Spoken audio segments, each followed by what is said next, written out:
নমস্কার বন্ধুরা, কেমন আছে? আজ বৃহস্পতিবার, এখন বাজে সকাল 7:30।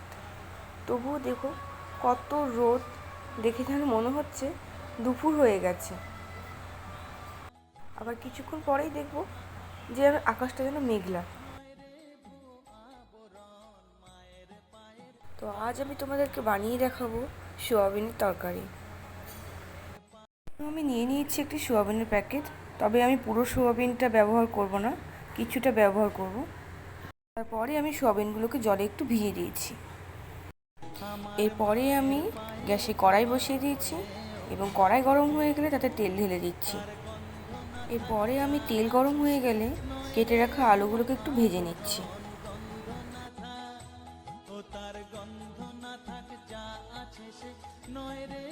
আর আলু ভাজার জন্য আমি একটু দিয়ে দিচ্ছি হলুদ, এতে করে আলুর কালারটা অনেক সুন্দর আসবে। আর এখন আমি ভিজিয়ে রাখা সোয়াবিনগুলোকে ভালো করে একটু নিংড়ে নেব। আর এরপর আমি একটু হলুদ দিয়ে সোয়াবিনগুলোকে একটু ভেজে নেব। সোয়াবিন আমার ভাজা হয়ে গেছে এবং ওই কড়াই একটু তেল ঢেলে আমি দিয়ে দেবো তেজপাতা, শুকনো লঙ্কা, গোটা জিরে এবং একটু পেঁয়াজ। আর এর সাথে আমি দিয়ে দিচ্ছি একটু হলুদ গুঁড়ো, লঙ্কা গুঁড়ো, জিরে গুঁড়ো এবং একটু ভেজে নিচ্ছি।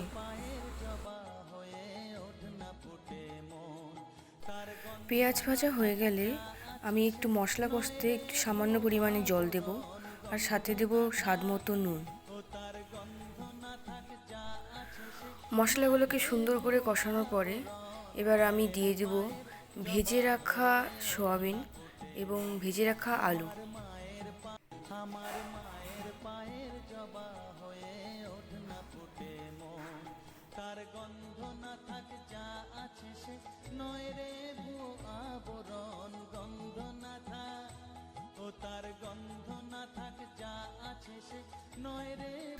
আলু এবং সোয়াবিন দেওয়ার পরে আমি দিয়ে দেবো একটু সামান্য পরিমাণে জল আর গ্যাসটাকে একটু কমিয়ে দেবো আর 15 মিনিটের জন্য আমি ঢেকে দেবো।